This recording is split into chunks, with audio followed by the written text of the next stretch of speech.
That's where it all started. Hurry up and do that right now.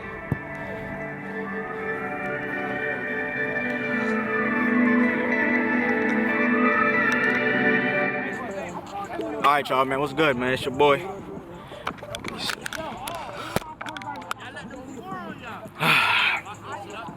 What's good, y'all, man? I brought you here today for a story time, feel me? So basically, on this very field, man, I was disrespected, man. I was told I wasn't good enough. You know what I'm saying? Niggas played me. Niggas told me I wasn't gonna be what I wanted to be. Feel me? They didn't treat me like the man I am, and the man that I knew that I was. You feel me? So I'm here today to just give y'all my story, man, and why I'm here working so hard. And so to start, man, ever since Pop Warner, man, I was a chubby kid. Feel me? Like niggas ain't even give me the benefit of the doubt, man. I was always athletic. But for me, I guess that didn't mean enough. Like, I never passed the eyeball test ever since I was young, man. I was always stocky, for me. Like, I always had some size to me. You know what I'm saying? I wasn't slow. Like, I always had some strength to me, man. I wanted to play a little running back or a little fullback or something, and, like, I never got the opportunity, man. Like, even when I was young, man, I was always offensive line, defensive line, or I was playing, like, kicker and punter, like, I know how to do that for me, but that's not what I am. For me, I'm not a kicker, I'm not a punter, man. I just do it because I know that I'm good at it. But that's not something that I want to focus on and be doing for forever. You feel me? So like, when it came down to me being an athlete, man, I just always wanted to show dudes what I really about. Feel me? Like, I would always be outside playing with my friends, like cooking everybody, man, mossing dudes. You know what I'm saying? Like, outrunning dudes, tackling, making all the tackles, man. Like, I was always that guy, but like my friends knew it, but the coaches never even gave me the chance to even prove myself, man. And that's just the bad part about it, man. That's just what I hate about like the eyeball test, or like even just favoritism. And what I mean by the eyeball test is like assuming that someone is going to be good just because they are built like the typical athlete. When they first see you, feel me? So like, if you meet a college coach or any type of coach, and they look at you and say you 5'7", 200 something pounds, and there's another kid who's not good, but you nice. I mean, you 5'7", 200 pounds, but you nice. And there's a nigga that's 6 feet, 200 pounds, and Holmes' butt. They gonna take that nigga just because he got the overall structure. Like, his frame is it's different than yours. They feel like they can work with him more than they can work with you. And that's just something that I had to deal with my whole life. You know what I mean? But yeah, so like, honestly, like me growing up, man, all I heard was like, but you're not fast enough, man. You're not big enough. Like, you're not tall enough. Like, there's so many situations where like I would be up against somebody like eating their food, man. And it's like,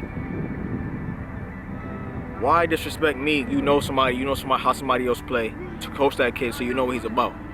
But yet again, you may not know me, but you won't never know until you give me that opportunity to prove myself. You know what I'm saying? So like, until you give me that opportunity, you will never know what I'm really about. I could be the best player on your team. I could be better than the person that you put in over me. But you will never know, just because you're looking at somebody's overall frame versus what they really about and what they really can do on the field for you. So like, I always felt like I was disrespected, man. And the reason why I'm saying that I've been disrespected is because on this very field, man, I just was brought to my lowest point, man. And I just felt like football wasn't for me, man. I just wanted to quit. And like, I just felt like, man, it just wasn't for me, man. Like, I was disrespected so many times, but this time, man, it was my last straw, man. So, it hurts to say this, man, but here's the story. My senior year, man, it is the beginning of the season, man. The coaches are giving out new equipment, helmets, shoulder pads, jerseys, everything, man. And me thinking I'm a senior, man, I'm thinking, okay, I get to pick whatever number I want. I get to get the newest gear, the newest helmet, man, fresh shoulder pads. Walk into the equipment cage, man, and the seniors lined up, and coach was like, all right, grab y'all whatever, grab y'all sizes, grab y'all pads or whatever. I'm like, all right, cool. So I go in there, man, and I grab brand new helmet, and I go in and I grab me, I'm saying, a fresh pair of Rydell shoulder pads. So as I grab those, I'm walking out, and I get to my locker, and coach is like, oh, coach want to see you. And he's like, and bring your equipment with you. I'm like, all right. Bring my equipment. Okay. So I grab my equipment, right, and I step into his office, and he's like, what you doing with those pads?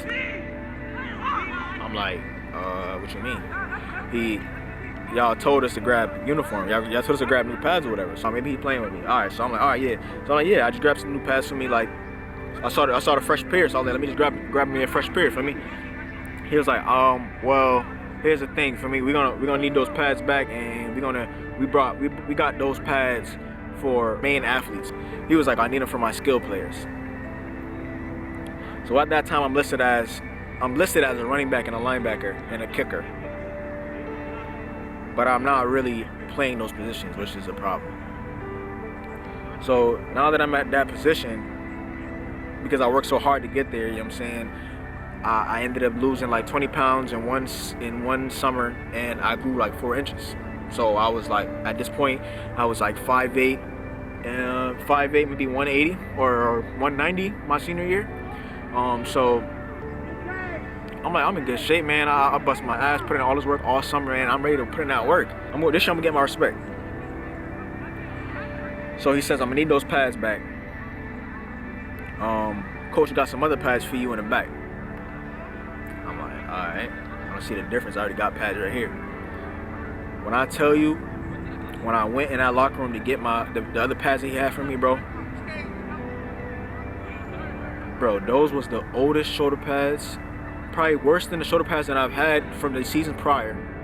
Old ass shoulder pads, and my helmet was a speed, bro. But it was a bum ass helmet. It was old, bro. Like the inside of it was stinking. Like it wasn't even clean. Like I had to take the pads out and wash them myself, bro. And I was so mad, bro. Like I literally was to the point where tears could have came down my face, man. I was so just not even because I was sad, bro. But I had so much anger in me, and I just felt so disrespected, bro. Because why would it be my senior year and you telling me that I can't get the newest stuff, but it gets better? So when I get to that point, right, I was like, whatever, it's equipment, I'll live.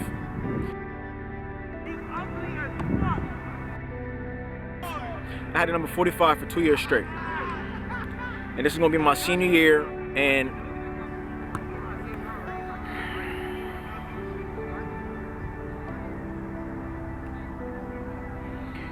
when I went to go get my jersey, coach said he got something special for you in the office. I'm like, why you keep putting me in the office?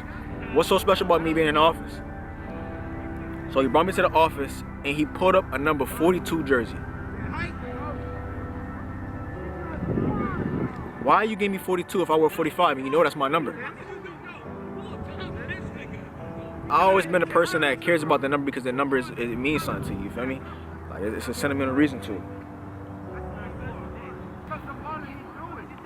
So they took 45 and they gave me 42. So I said, what's this? I wear number 45.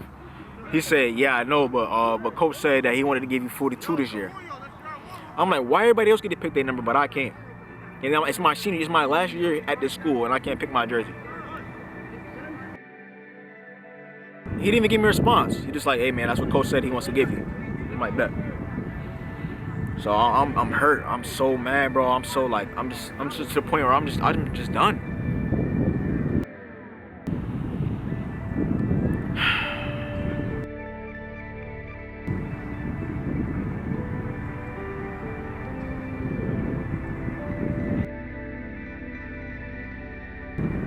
Those brand new pads, brand new helmet, and my number 45 jersey was given to a freshman.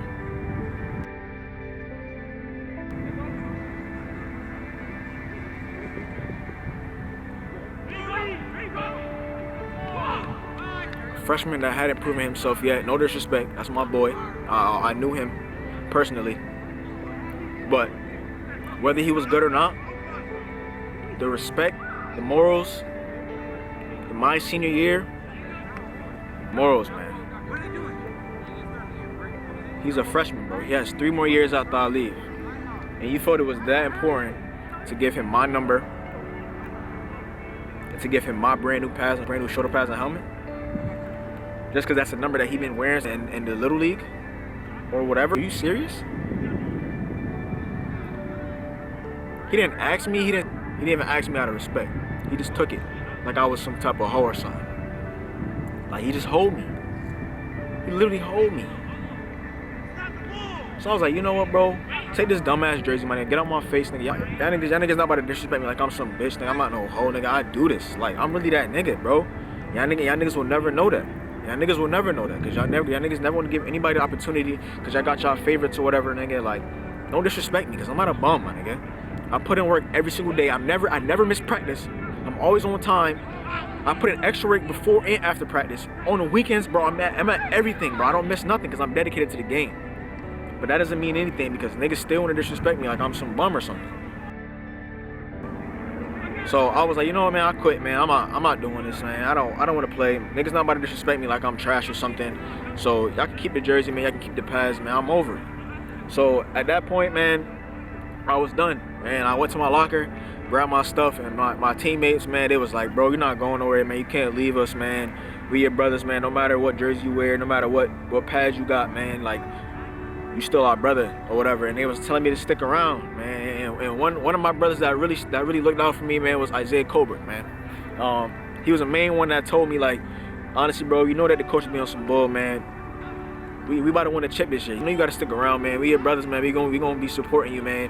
You know these coaches ain't right, man. You know they not doing what they supposed to do. You know they got favorites, man. You know that. I'm like, yeah, bro, but I'm not dealing with that. Niggas not about to play me. Like, you're not about to give my stuff to some freshman, bro. Whether he's a good or not. Like, you never even gave me my opportunity, so how you know what I'm about? So at that point, man, I'm over it. But at the end of the day, man, he convinced me to stick around. I was like, I can't give up on my brothers, man. And at that point, I was just like, my last year, or I quit my last year, man. I never quit on myself, man. I never quit on my brothers, because they really supported me, man. And it was just the coaches, man. The coaches just never really respected my wishes, man. They never gave me the chance to show what I'm about, man. They just try to play me, man. So, more of the story, man.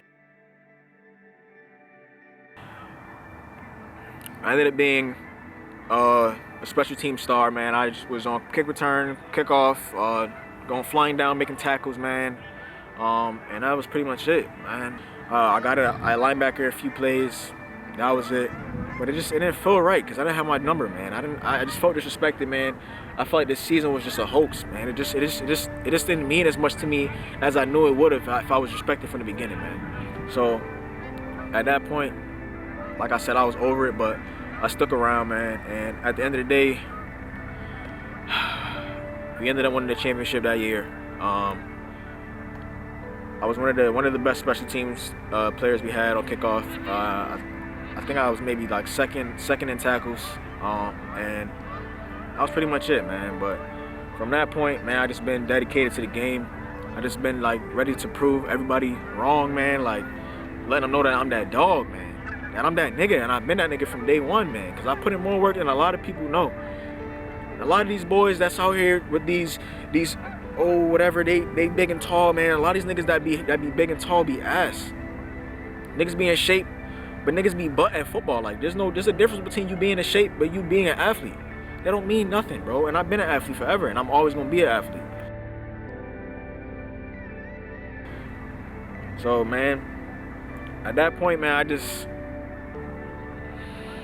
had to turn that dog on, man. So every day, man, from that day on, I've been putting in work, man. I've been putting on muscle. I've been gaining weight, man, dropping weight, man, fluctuating, everything, man. Just the grind is hard, man. It ain't easy, man. And it ain't meant for everybody.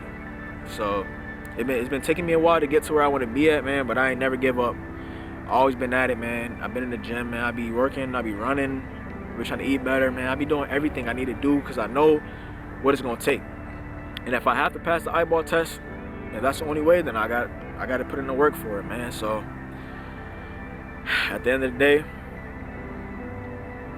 that's why I'm here today, man. I'm just here to prove everybody wrong, man. Let y'all know my story, man, and why I'm here today, and why I'm just so dedicated to the game, man. And just why I got so much to prove, because I never got the chance to prove myself. And now that I'm playing semi-pro, man, I just want to thank Coach Benny, Lawrence. I just want to thank all the coaches for the Hartford Rebels, man, for giving me that opportunity to be that dog that I really am, man. Being able to play the positions that I know that I can play, man. Being able to play the positions that football brought me to love, man. Like me being a running back, me being a linebacker, man, those positions just made me love the game, man. 'Cause that's what I am. That's what I am. I'm a skilled player.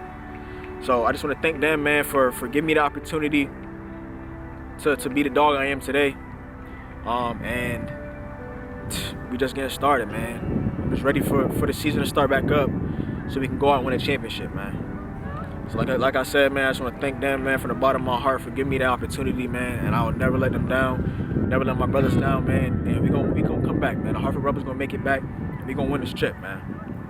This offseason, man, I'm gonna put in so much work for my brothers, man. It's not always about me, man, but it starts with me, but it finishes with my brothers, man.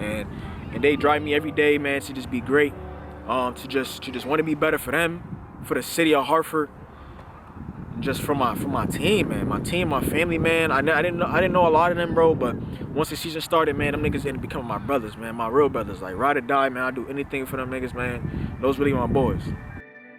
With that being said,